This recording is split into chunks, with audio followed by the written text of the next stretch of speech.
¿No sería maravilloso que existieran fábricas de cuyas chimeneas saliera aire puro, en lugar de un humo negro y amenazador, que por sus cañerías circulara sirope y no productos tóxicos, y que de sus colectores manara agua fresca y clara, en vez de un montón de brebajes ponzoñosos? Unas fábricas en cuyos tejados hubieran encontrado su hogar multitud de aves, de mamíferos y de otras buenas gentes.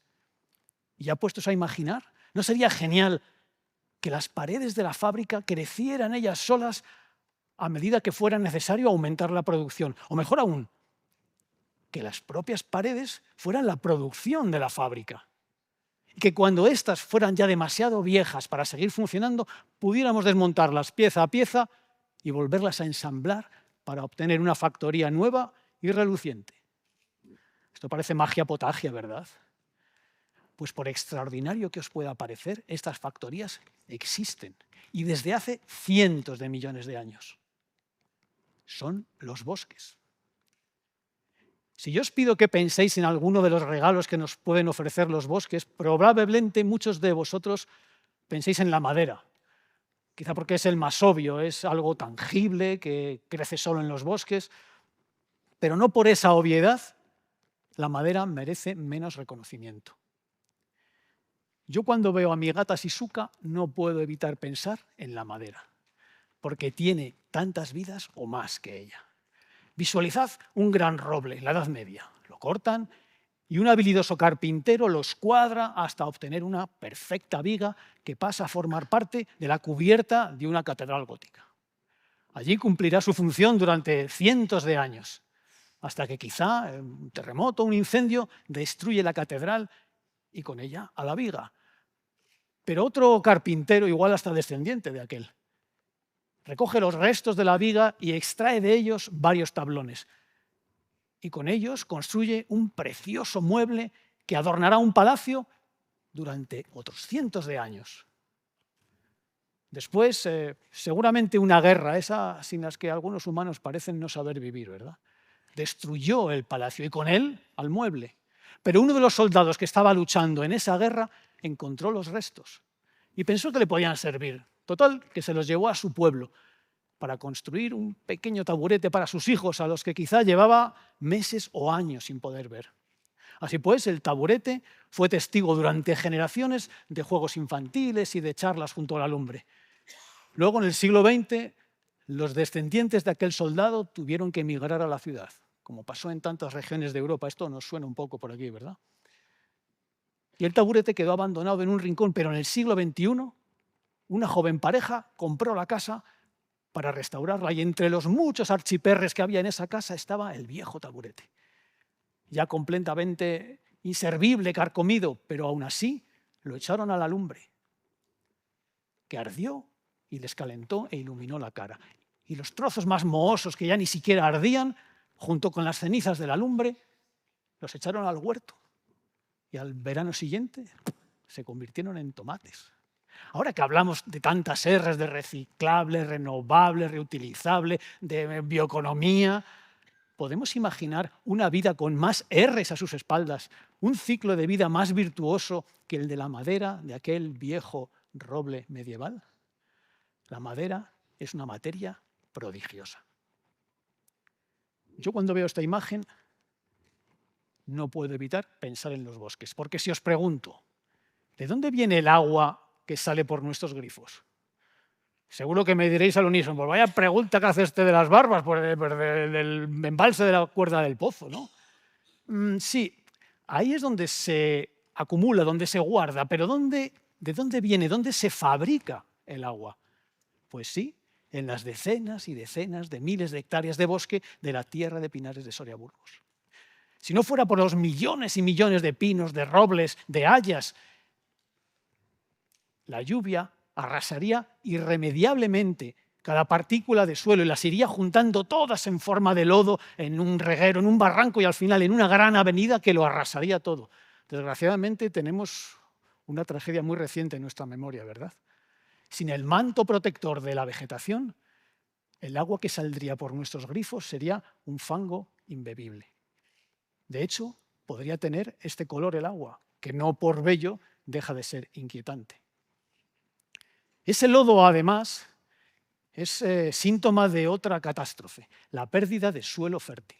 Tendemos a pensar que el suelo es algo inerte, simplemente el soporte donde se desarrollan nuestras actividades, ¿verdad? Pero el suelo, para que merezca tal nombre, debe estar repleto de vida, debe estar lleno de invertebrados, de hongos, de bacterias, de raíces, todos interaccionando unos con otros en una sinfonía alucinante.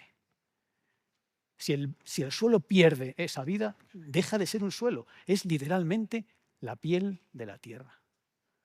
Una piel tan fina que si nuestro planeta tuviera el tamaño de una naranja, tendría un espesor de 15 nanómetros. Esto es 5.000 veces más fino que un cabello humano. Pues bien, ese manto tan fino se ve erosionado, si no tiene un manto protector, a razón de media de unos 2 milímetros al año. Esto nos puede parecer poco, ¿verdad? Pero fijaos, este olivar ha perdido en 2 siglos y medio 50 centímetros de suelo. Prácticamente todo el suelo fértil ha desaparecido. Y eso que estaban los olivos, pero tan separados los pobres que no pudieron proteger la piel de la tierra.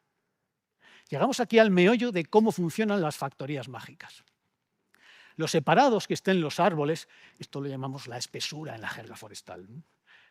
Es uno de los aspectos clave. En los bosques se producen generalmente cambios en la espesura de manera aleatoria. Un gran pino que cae abatido por los años, deja un hueco en el bosque que se ve inundado por la luz y miles de pinitos lo sustituyen. O un rayo que causa un incendio que arrasa cientos, miles de hectáreas que quedan desprovistas de vegetación. Pero al poco tiempo, millones y millones de semillas comienzan a germinar y nuevos árboles, nuevas hierbas, nuevos matorrales lo empiezan a colonizar todo. Estas catástrofes, perturbaciones en la jerga de los ecólogos, no son otra cosa que la manera que tiene la naturaleza de mantener en continuo movimiento la rueda eterna de la vida y de la muerte. El problema para nosotros es que la naturaleza es salvaje. La naturaleza le da igual si nosotros morimos o vivimos. No tiene un plan de gestión, por así decirlo. Y esto a nosotros nos causa muchísimo estrés, porque uno de los atributos más característicos del Homo sapiens es nuestra capacidad y nuestra necesidad de planificar. Además, el salvajismo de la naturaleza nos lanza una advertencia. Ella no nos necesita para nada. La vida ha evolucionado sobre el planeta durante miles de millones de años, antes de que siquiera se pusiera de pie el primer homínido hace un instante, en términos geológicos. Resulta hasta un poco, diría, cómica la jactancia con la que nosotros, un mamífero de tamaño medio, que anda un poco raro porque vamos erguidos, nos pensamos que mejoramos la naturaleza porque introducimos perturbaciones en ella. Nos llevaría a una pregunta un poco absurda. ¿Cómo ha podido la naturaleza mantener la vida en marcha durante miles de millones de años si no estábamos nosotros allí para manejar el cotarro? Parece un poco raro, ¿no? Resulta hasta un poco arrogante, ¿verdad? La naturaleza ya sabe cómo generar diversidad de paisajes, discontinuidades, diversidad de nichos, pero lo hace de manera aleatoria, no tiene un plan. Somos nosotros, los humanos, que necesitamos aprovechar la naturaleza, los que introducimos perturbaciones en ella para aprovecharlo. Ahora bien, ese aprovechamiento lo podemos hacer de la naturaleza en general y de los bosques en particular sin tener en cuenta si los estamos esquilmando o, por el contrario, tomar conciencia de que somos parte de la naturaleza y poner todo nuestro ingenio, y yo creo que también nuestro cariño, en tratar de imitar esos procesos naturales y hacerlos de manera planificada. Seguramente nuestra imitación será un poco tosca, pero es nuestra obligación hacerlo lo mejor posible, con agradecimiento y con reciprocidad. Como dijo el sabio alemán Heinrich Cotta, el buen forestal deja venir a menos los bosques únicamente allí donde es imposible evitarlo. El malo los arruina en todas partes. Esto lo escribió hace 200 años. Pero no seamos etnocentristas, que es bastante común esto. Escuchad esto. Toma solo lo que necesites. Toma solo lo que se te ofrece. Nunca tomes más de la mitad. Deja algo para los demás. Aprovecha de manera que causes el menor daño posible. Utilízalo de forma respetuosa y nunca desperdicies lo que has tomado. Estas palabras forman parte de un código colectivo no escrito de principios y prácticas de intercambios entre las distintas formas de vida. Es común a muchas culturas indígenas norteamericanas y es conocido como la cosecha honorable, tal y como lo recogió la escritora Robin Wall Kimmerer en su precioso libro Una trenza de hierba sagrada. Parece, pues, que los occidentales tampoco hemos inventado demasiado en esto, ¿verdad? Lo de la sostenibilidad ya lo conocían y lo practicaban desde hacía miles de años unos pueblos supuestamente salvajes. Así pues, el aprovechamiento que hagamos los humanos de los hombres debe ser siempre una cosecha honorable. Seguro que ahora vais a pensar que me han dado un sartenazo en la cabeza porque yo aquí también veo un bosque. Fijaos, para intentar mover este gran buque hará falta muchísimo trabajo, ¿verdad? Se necesitarán tropecientos remolcadores que lo sacarán del puerto, después las calderas soplarán para intentar mover esas hélices enormes, pero al final, cuando el buque esté a plena máquina en mitad del océano, parece que nada es capaz de pararlo. Solo una catástrofe, un iceberg. Pues con los bosques ocurre lo mismo. Poner en funcionamiento de nuevo una factoría mágica allí donde ha sido previamente destruida cuesta muchísimo trabajo. De manera natural tardará cientos o cientos de años. Los humanos podemos ayudar y acelerar un poco el proceso, pero aún así será muy trabajoso. Pero cuando empieza a andar, de repente parece que todo encaja, de repente el suelo recobra el bullicio, en el bosque incipiente acuden un montón de invertebrados que a su vez atraen a mamíferos, a aves. La naturaleza responde con gran generosidad a nuestros cuidados. Y cuando ya está en funcionamiento, es como el buque, parece que nada puede pararlo, solamente un iceberg, por ejemplo, un gran incendio. ¿Quiere esto decir que los icebergs son malos? No, son parte de la naturaleza. Tenemos que convivir con ellos. El problema para nosotros es que igual que la naturaleza no tiene un plan, no nos necesita, encima no tiene prisa. Ella puede esperar 100, 1000, millones de años hasta recuperarse de un gran cataclismo.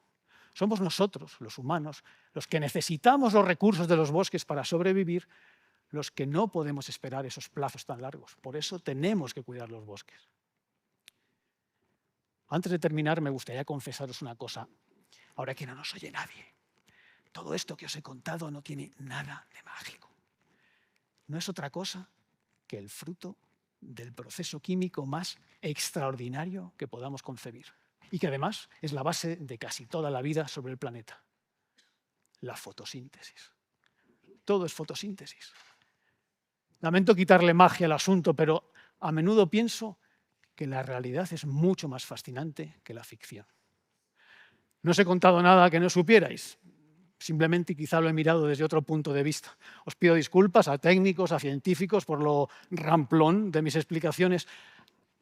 No penséis que tengo una visión utilitarista del bosque, es todo lo contrario. Os pedí al principio que imagináramos. Podemos ahora fijarnos también en los bosques para imaginar un mundo mejor, una sociedad mejor.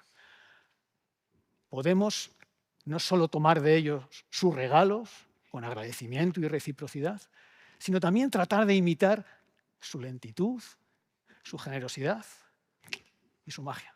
Muchas gracias.